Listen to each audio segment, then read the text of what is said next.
The 90s were weirdly magical for cartoons, right? Nothing could stop you from waking up on Saturdays for your favorite cartoon of Kids Warner Brothers, whatever your jam was that week. What most of us seem to forget, however, is how intentional all this was. Kids WB planned out everything for kids. They wanted kids to have their own space, their own minds, and their own voice. But nothing is permanent, so Kids WB wasn't either. Times changed, and slowly we lost the gem for better or for worse. Today we'll discuss all about what happened to Kids WB. Let's get started. Before we go into our explanation, we have a very small request. If you like our content, please support us by subscribing to our channel. This is a small click for you, but for us, it means a lot. Thank you. Let's begin. Let's wrestle!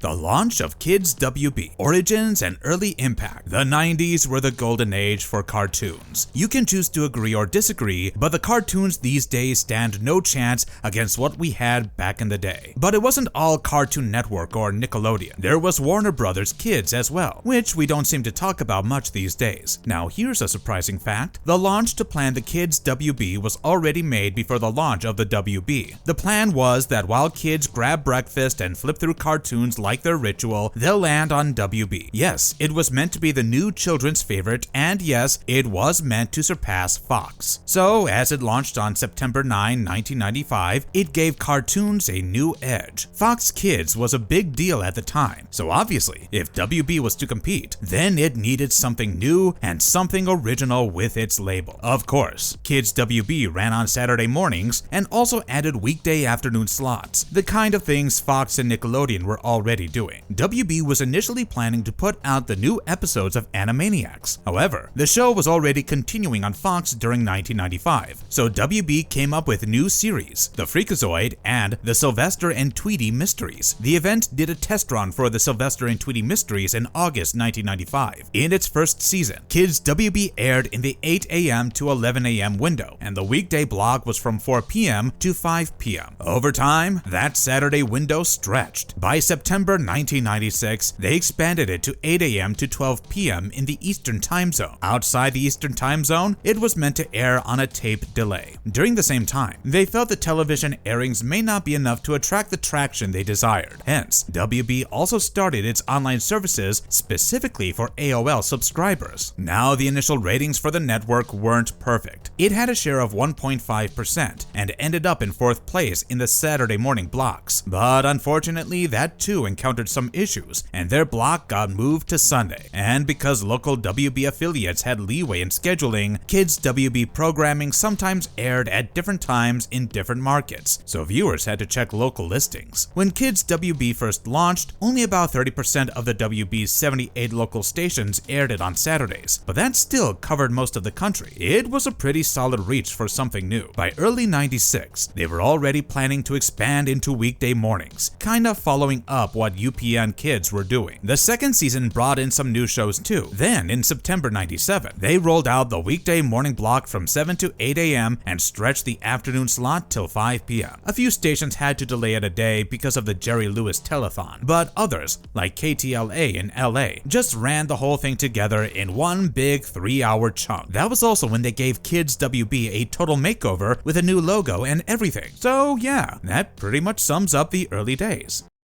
Well then, how about a sidecast?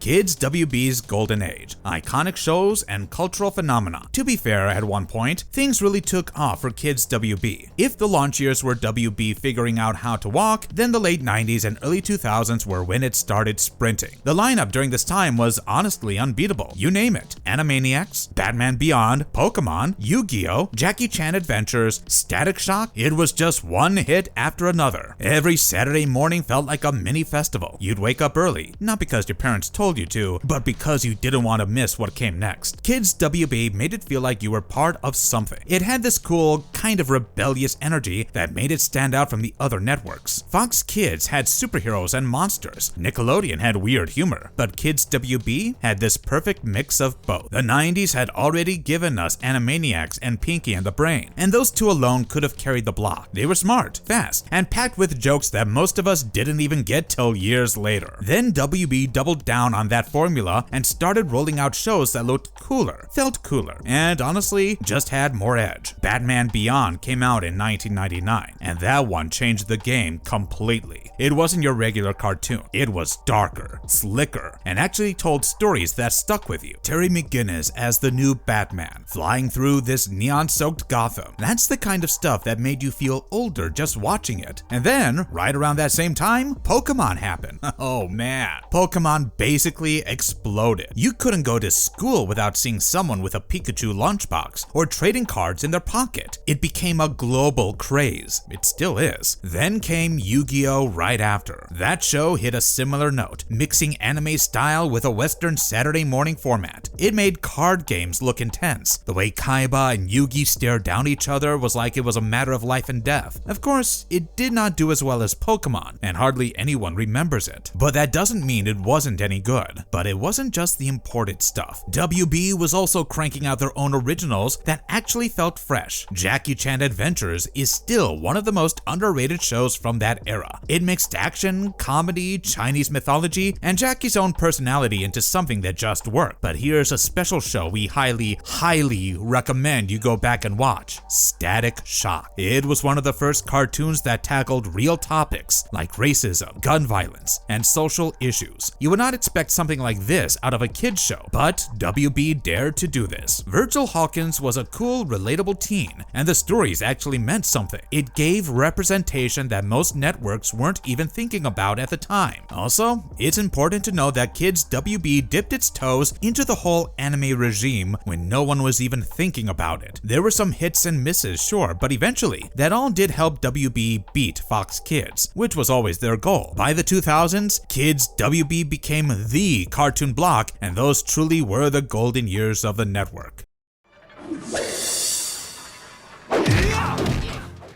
Behind the scenes, industry shifts and affiliate changes. The 2000s became a turning point for not just Kids WB, but for children's TV altogether. So no wonder Kids WB fell prey to the shifts. Kids WB stopped running its weekday morning slots on September 3rd, 2001. Why? Because syndicates were taking over. The network gave this slot back to the local stations so that they could air local shows or even run syndicated programs and infomercials. What this showed was that this time around, the network was giving more control to the affiliates to make choices regarding their daytime programs. Was that a good decision? Was it a bad decision? The one thing we know for sure is that it cut down on Kids WB. Further adjustments occurred on May 31st, 2005. It was when WB announced that they would also stop the weekday afternoon blocks. So they take away the morning blocks, take away the afternoon blocks, and that marked the fall of the station. The last show on the afternoon block aired on December 30th, 2005. But the most important question is why this was happening.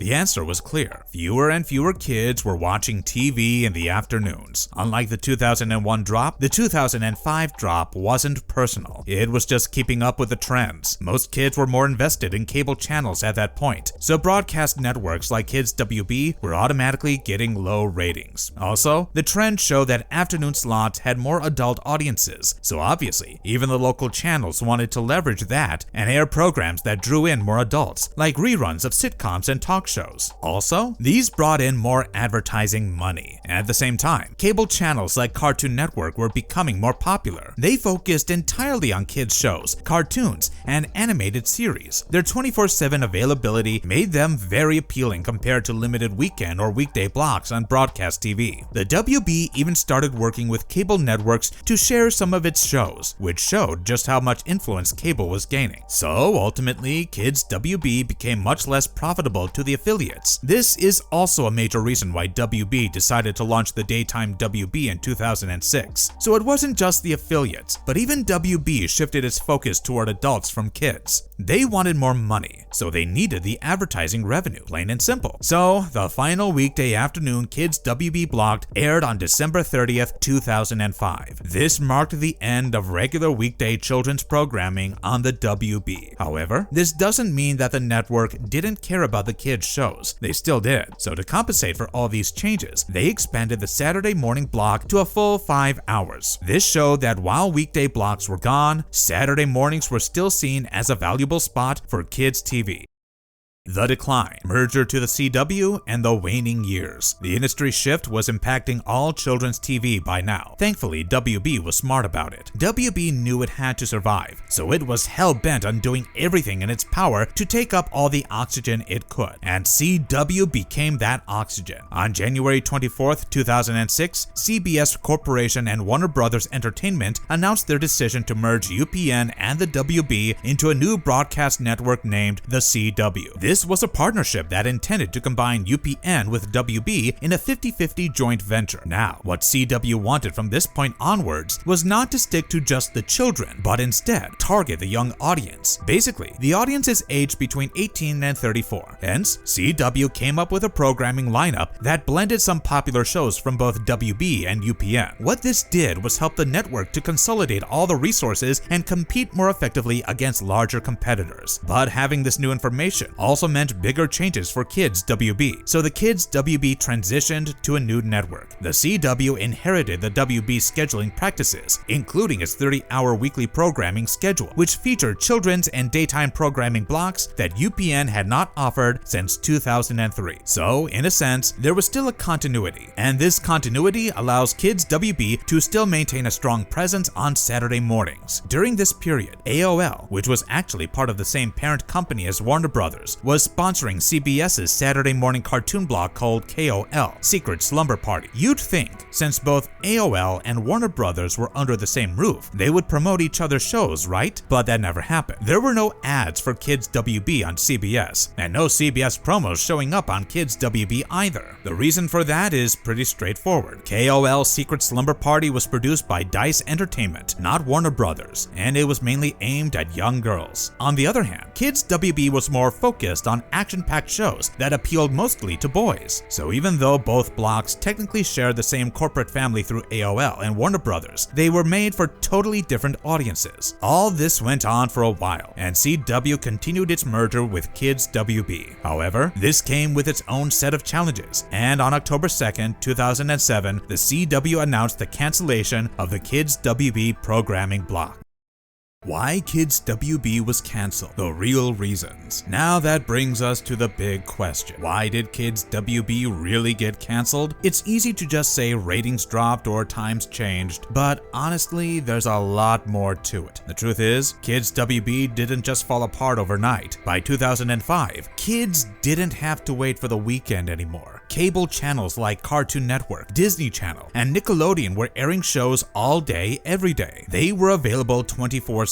So the whole idea of a Saturday morning cartoon block started to lose its magic. Then came the internet. Around this time, YouTube and early streaming platforms started popping up. Even though it was still new, it changed everything. Kids didn't need to follow TV schedules anymore. They could watch clips or episodes online whenever they wanted. WB's online efforts couldn't really keep up with that kind of shift. Their AOL tie-ins and web portals were cool for the time, but they just weren't enough. The rules on children's programs also became stricter. Of course, cable TV and the internet were becoming more and more dominant by the day. But along with it came regulations that networks couldn't run certain types of advertisements during children's blocks. Also, the children's advertisements themselves were subjected to hard regulations. So even if Kids WB managed to keep its viewers, it was losing money because the ad slots weren't bringing in big bucks. Hence, the low was two ways. There was a decline of viewership as well as a decline of advertisement revenue. All these factors made the traditional Saturday morning programming block less viable for the CW. Then there's the competition from inside. Warner Brothers was making its own shows for other channels too. You had Pokemon moving to Cartoon Network in 2006, and that was a massive blow. That show was one of WB's biggest hits, the kind that pulled in millions of viewers. Losing it felt like losing half the audience overnight. It all lasted a while till CW could not take it anymore. The competition was too much for CW to handle, and the profits weren't helping either. The network started chasing a totally different audience, teens and young adults. Shows like Gossip Girl and Supernatural were their main focus, so a kids block just didn't fit that brand anymore. They didn't see it as part of the future. Plus, CW's local affiliates didn't want to give up valuable Saturday morning airtime for a block that wasn't making them money. The network then finally announced that it would sell the 5-hour Saturday programming slot to 4Kids Entertainment. Consequently, Kids WB aired its final broadcast on May 17, 2008, marking the end of an era for broadcast children's programming. It wasn't about bad shows or bad management, it was just the world changing faster than the network could adapt.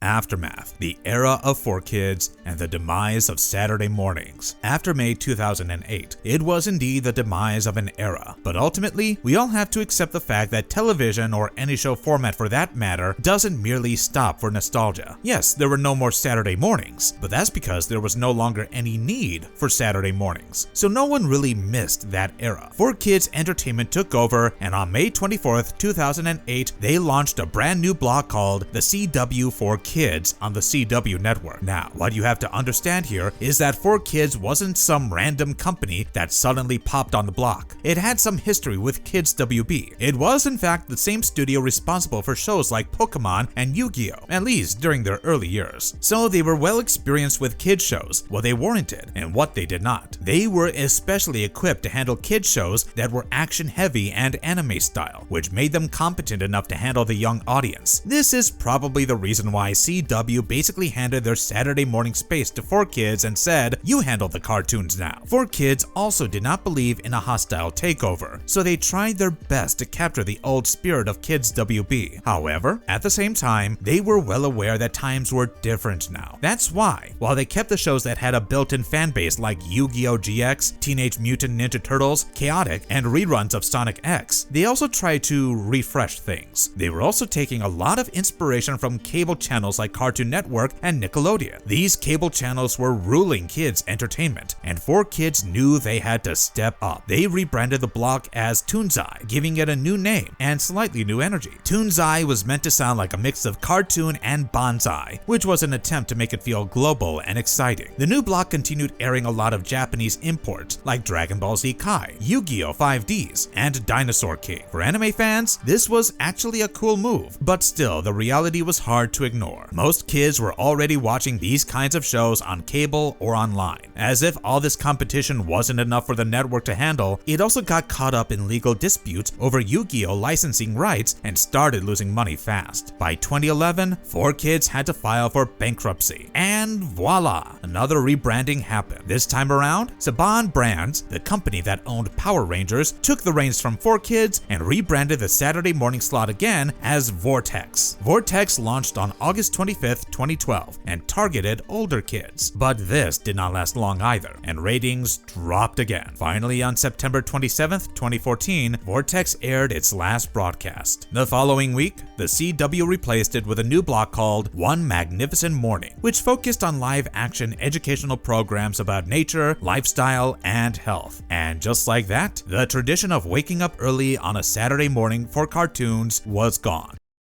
Kids WB nostalgia legacy. Why fans still remember. It's been years since the Kids WB went off the air, but it's so weird how people still think about it. You know, when you get less of something, you start to value it more. Now we have every show at our disposal with just one click. But that whole excitement of waking up for that specific slot on Saturday for your favorite cartoon is somewhat irreplaceable. We can never have that same feeling with OTTs around us now. It wasn't about the shows. After all, we can still rewatch the shows on some platform or other whenever we can, but it was about that feeling. That's what made Kids WB special. It wasn't just television, it was a shared experience. But maybe what made Kids WB stand out the most was its personality. The network actually talked to its audience. Remember the mascots and bumpers? The frog mascot, the wacky promos, the way they hyped up new episodes this Saturday. It all made every weekend feel like an event. And that sense of connection stuck with people. Even now, decades later, when fans fans see those old promos pop up on YouTube or Instagram, they instantly feel nostalgic. What's really interesting is how the nostalgia around Kids WB keeps growing stronger with time. In 2015, people keep celebrating the block's 30-year milestone, and social media is filled with clips, edits, and reels revisiting those golden years. Fans recreate the bumpers, share old commercials, and talk about how those shows shaped their childhood. On Instagram and YouTube, entire fan pages are dedicated to Kids WB memories. That's the thing. Kids WB didn't just air cartoons, it built a culture. It taught a whole generation how to be fans, how to care about stories, how to follow characters week after week, and how to talk about them with friends. The way kids today talk about streaming shows or anime releases on Reddit or Discord, that's not a new phenomenon. It started back then, in the playgrounds and living rooms of the Kids WB generation. And of course, the influence still echoes through modern animation. A lot of today's animators, writers, and showrunners grew up on Kids WB. You can see it in their work. It's the same mix of humor, heart, and heroism. Shows like Young Justice, Teen Titans Go, or even newer reboots like Animaniacs 2020 that carry that DNA. Before streaming, before YouTube, before on demand, it gave kids something to look forward to.